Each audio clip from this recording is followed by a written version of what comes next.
Live and on demand from the WNY News Now studios in downtown Jamestown. This is WNY News Now.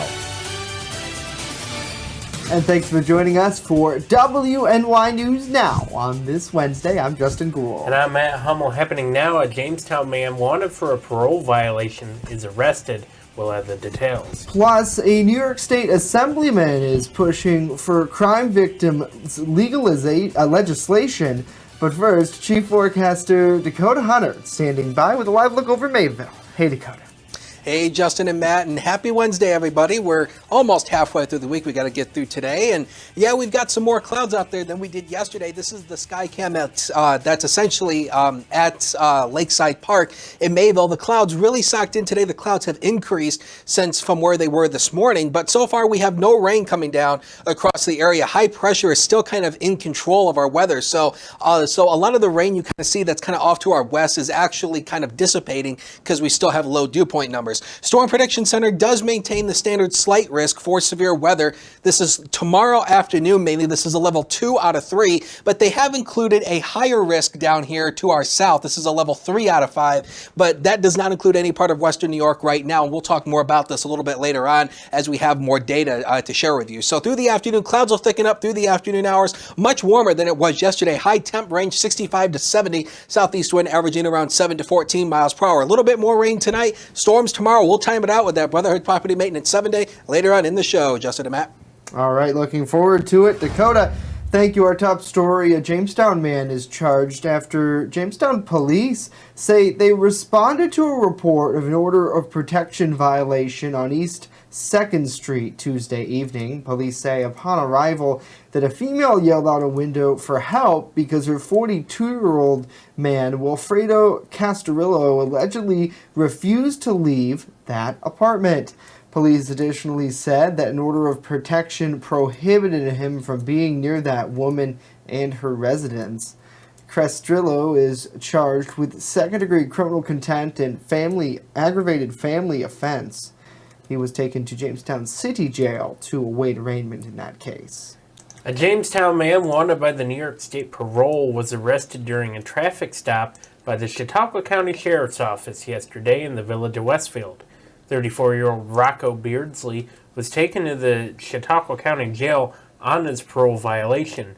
Now, a 17-year-old female passenger from Jamestown was arrested after she was allegedly in possession of a controlled substance. The teen was taken to Chautauqua County Jail for pre-arraignment bail on a charge of 7th-degree criminal possession of a controlled substance. And residents of the Jamestown Public School District approved a $90 million budget for the 2019-2020 school year last night. The vote was 367 to 70. The $14.6 million tax levy will remain flat in the city. Voters in Jamestown also approved the purchase of new school buses. Board of Education candidates Joseph Pomletsky and Patrick Seglo were both elected to the board, receiving 394 and 389 votes respectively in that race. For more on other school districts and their voting, check out our website, WNYNewsNow.com, and download our mobile app.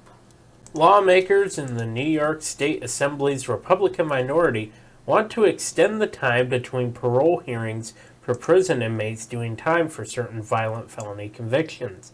Assemblyman Joseph Giglio was joined at the state capitol Tuesday by other GOP lawmakers and Romana Bantal-Fahey to call for the passage of legislation known as Ramona's Law.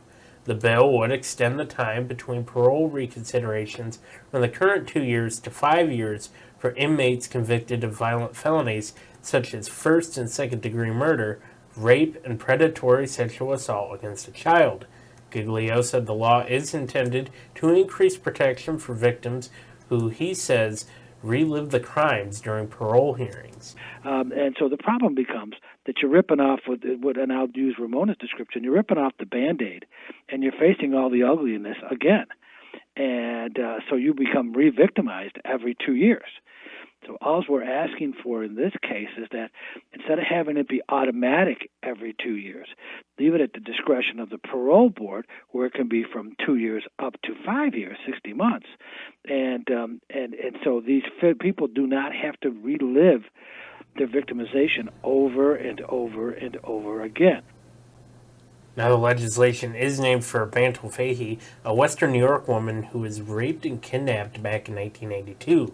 The man imprisoned for the crimes was denied parole back in March. Yeah, and, speaking with him this morning, we learned quite a bit about that bill. And, as you'll read more in depth on our website and mobile app, that, there's been legislation put forward like this before. Unfortunately, it was not, passed into law. So they're trying again, have a little more momentum this time. So certainly we'll see what happens. They have a press conference scheduled for Friday here in Western New York. So you may see this story with other media outlets as well. Obviously, they had a press conference yesterday in Albany that we covered here, bringing you this story and speaking with the assemblyman. So certainly to be continued, and certainly a push that we'll see along with many other big ticket items moving forward. Absolutely.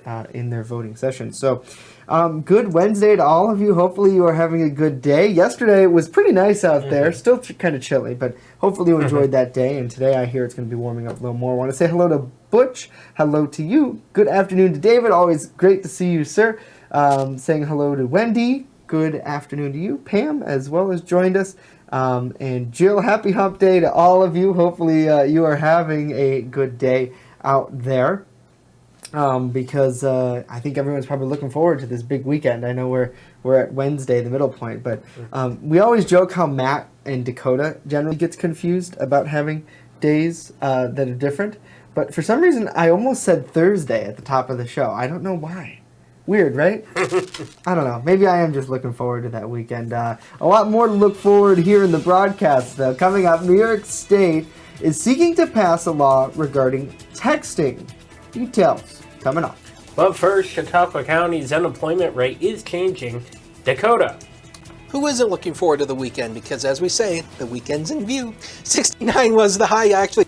The high yesterday. That's 10 degrees below the average. 69 degrees, and yeah, we've got some storms on the way. We'll talk about it coming up in a few minutes, so don't go away.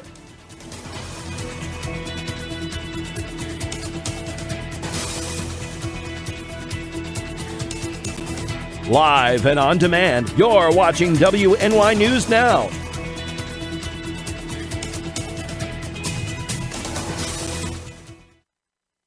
Now open in downtown Jamestown, Pearl City Hops, restaurant and tavern. I have some real old-timey dishes on there that I'm just giving new life to. Like there's a shepherd's pie on there that's going to have some bison in it, real thick hearty gravy. Then I'm also doing beer flights. We're pairing it with a set of sliders, a set of tacos, and a set of mini rolls. So everything's going to have its own pair, so you can get a taste of a little bit of everything and all the beers. We don't want to be known as the restaurant in the hotel. We want to be known as Pearl City Hops. You're watching WNY News Now, your source for breaking news. This year's Frewsburg Gala Days is bigger than ever. It's Old Home Week, June 12th through the 15th. Catch musical performances by Hot Mess Friday at 8, Smokin' 45 Saturday at 8. All the food, fun, and friends will be at Frewsburg Fire Company's annual Gala Days.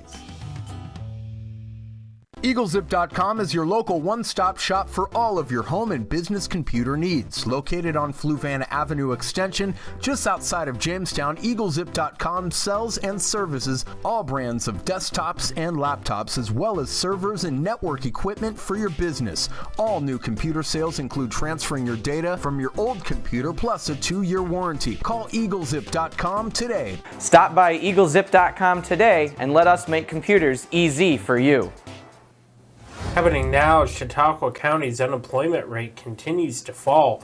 According to data released by the New York State Department of Labor on Tuesday, the jobless rate fell 4.3% from last month.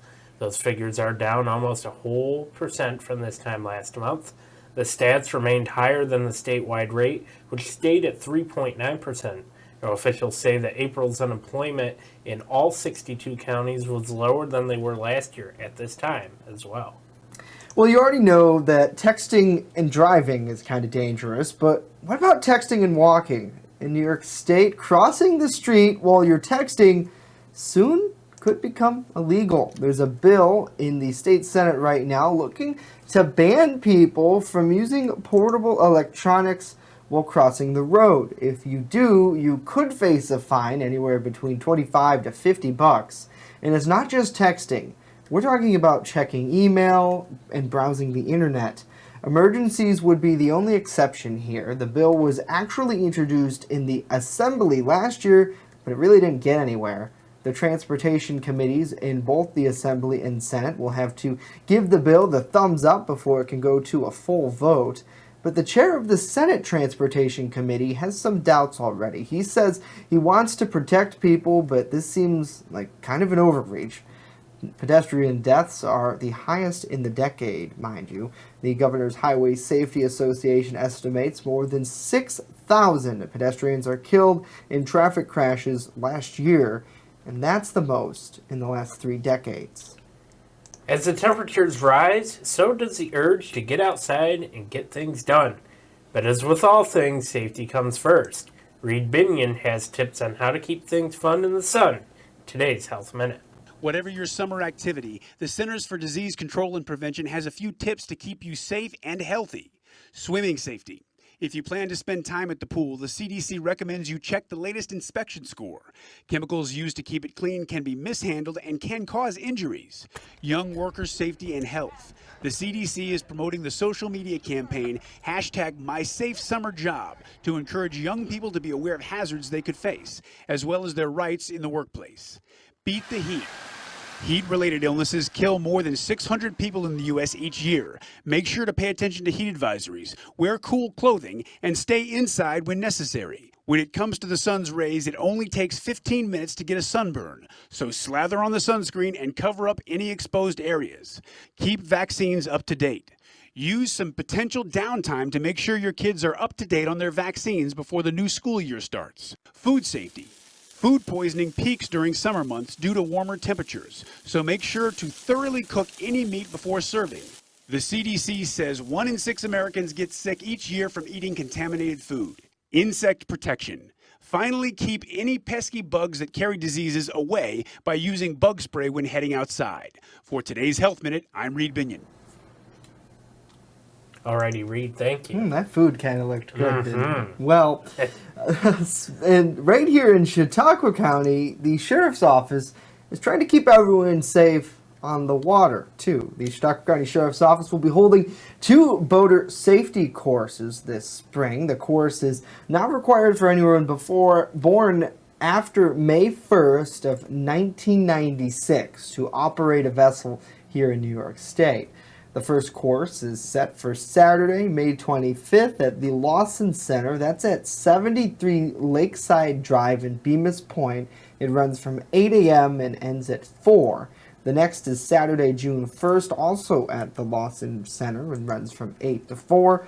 Lunch will be provided during both courses. The courses are free to anyone ages 10 to 17. If you're 18 or if you're under 18, you must have a release signed by a parent or a guardian. Those who are 18 and older will have to pay a $10 fee from New York State.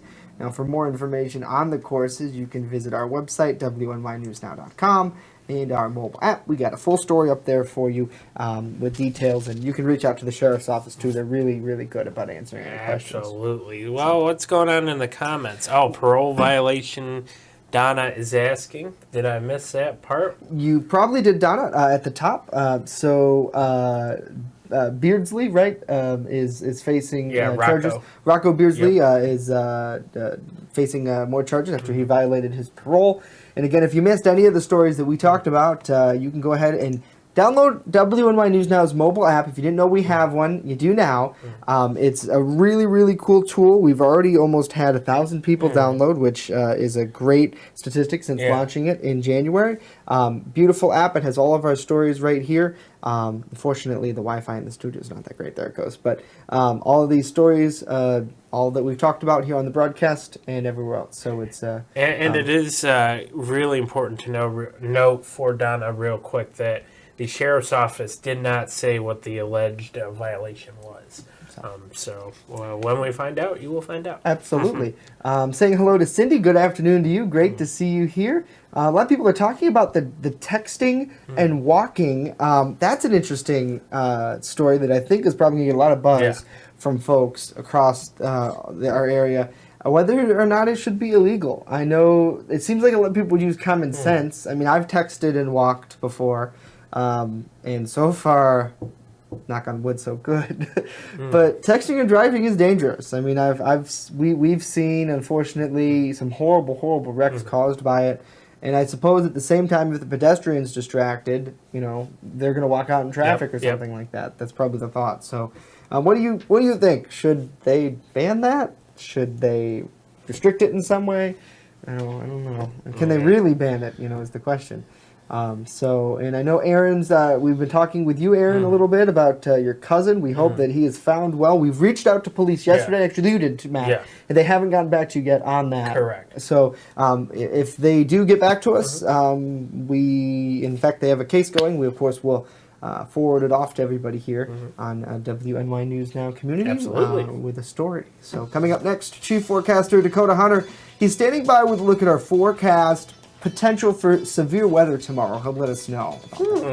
And later on, 2 Purcell Middle School students were chosen for a Robert H. Jackson presentation. Details on that coming up as News Now continues.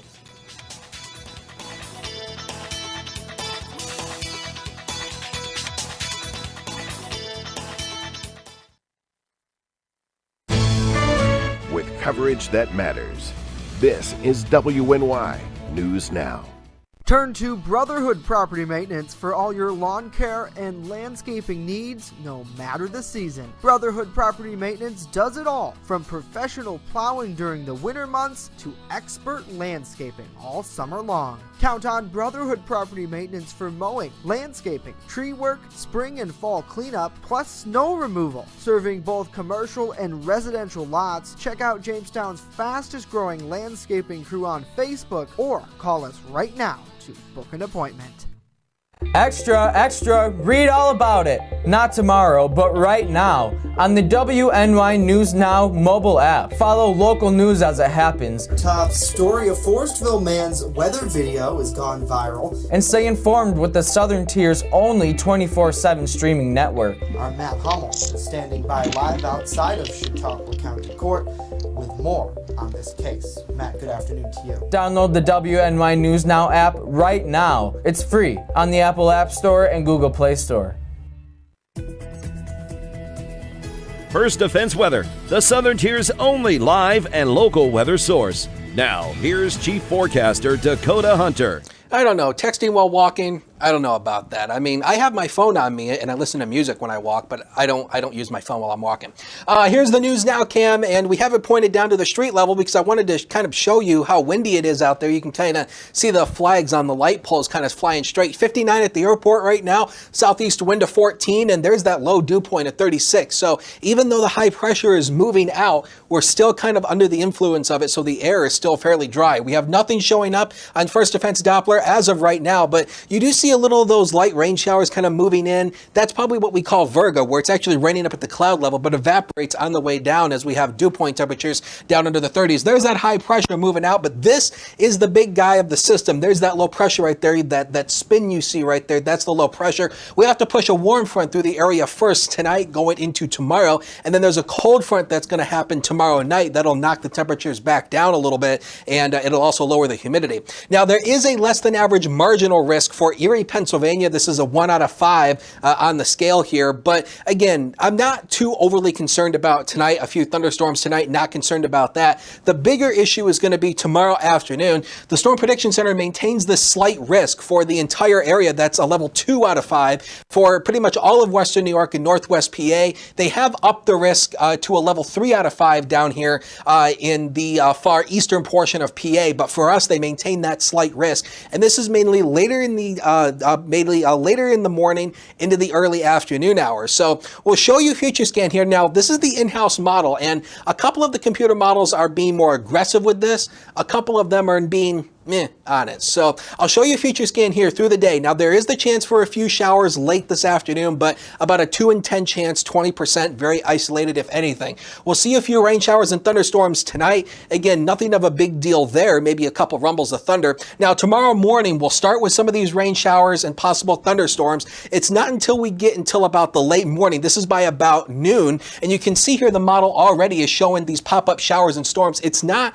widespread coverage, so not everybody's going to get a storm, but where you do see a storm, there could be some damaging wind gusts within that, and then it all hightails out of here as we go through the afternoon hours. So just to break it down basically in a little bit more detail here, the timing window on this is really going to be late in the morning until about 5 o'clock in the afternoon. That's the main timing window. And again, want to highlight it again, not everybody will get a storm, but if you do get a storm, there is definitely the potential that they could be severe. These are going to be fast-moving storms, so that's why wind is an issue, and there's that slight risk for severe weather. Again, just to show you the impacts, it's mainly that wind and hail threat. Again, the tornado threat is low, but there is the potential a spin-up tornado is possible. And if you get a picture, share it with us. Facebook, Twitter, we'd love to see it. Yard forecast, I should rephrase that. Anything weather-related, I'm up to seeing it. Next 7 days, powered by Brotherhood Property Maintenance. I know where that could have went. Thursday, we have a chance for severe thunderstorms. That's why I highlighted in red. We clear out on Friday, 68. Few thunderstorms Saturday. Humidity rises again, but temperatures fall a bit below average for early next week. Sports is next. Don't go away.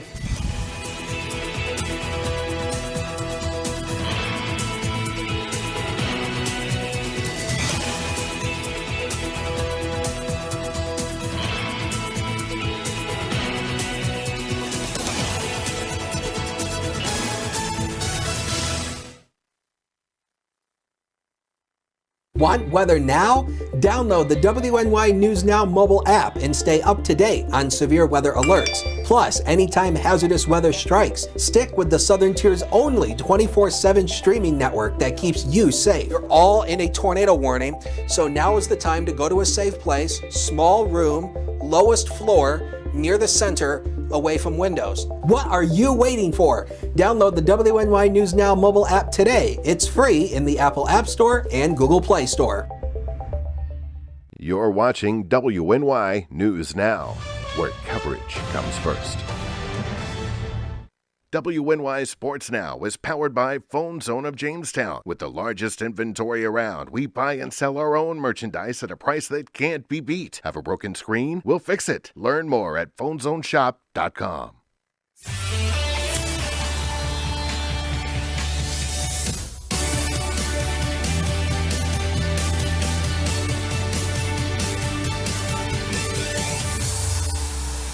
Welcome back to WNY News Now. I'm Matt Hummel in for Norm Rodriguez with a look at sports.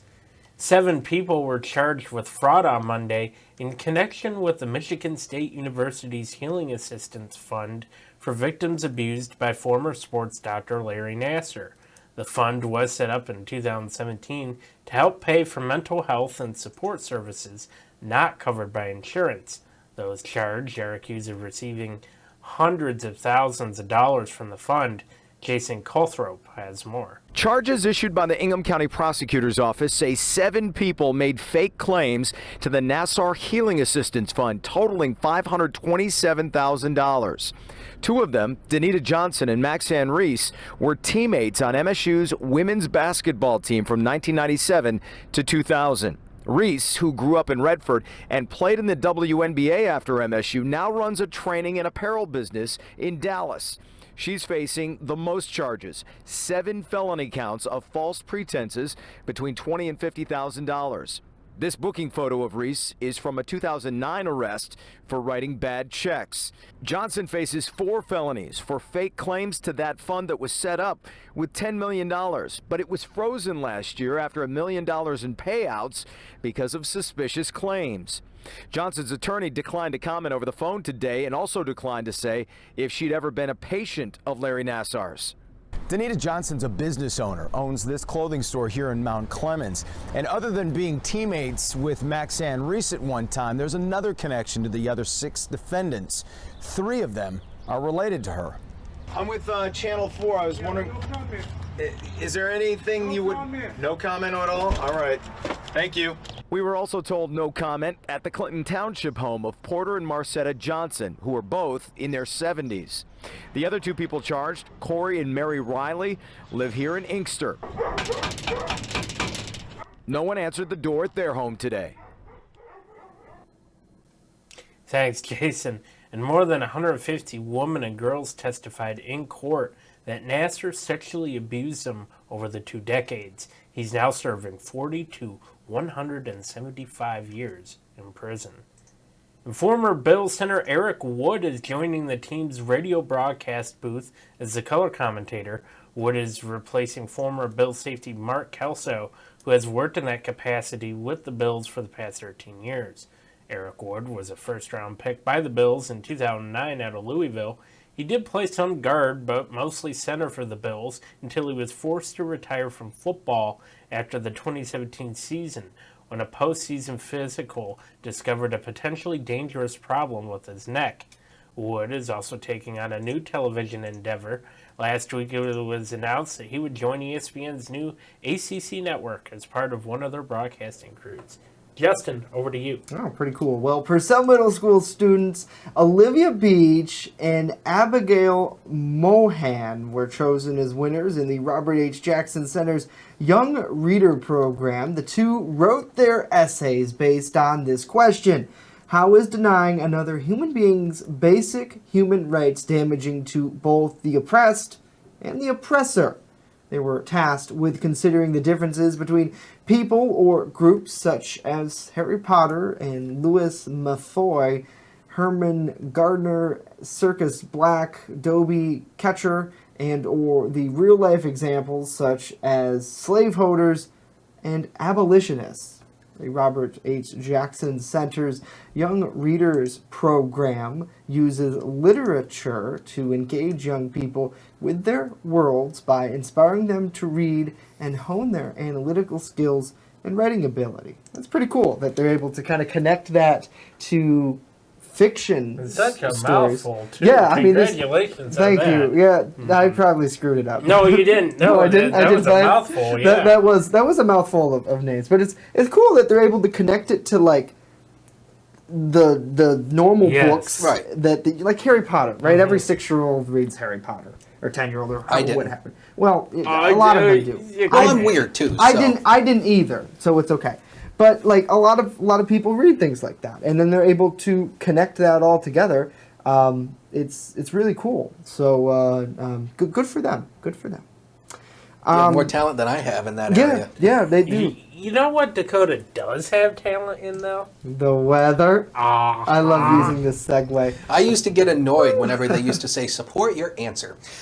Speaking of supporting your answer, we have the chance for a few severe thunderstorms tomorrow. And again, the main timing window, 11 a.m. tomorrow morning till about 5 p.m. tomorrow afternoon. But not everybody is going to see a storm. It's going to be widely scattered nature. These are fast-moving storms, and that's why wind is going to be the main issue with these storms. So Thursday, we highlight it in red because of that potential severe threat. Cold front moves through Thursday night, drops our temperatures down. Humidity returns Saturday. A few more storms out of that. But the second half of the weekend, not looking bad. Few isolated showers. And we go back down into the upper 60s for early next week. Awesome. Thank you, Dakota. We leave you with a live look over downtown Jamestown from atop the DoubleTree.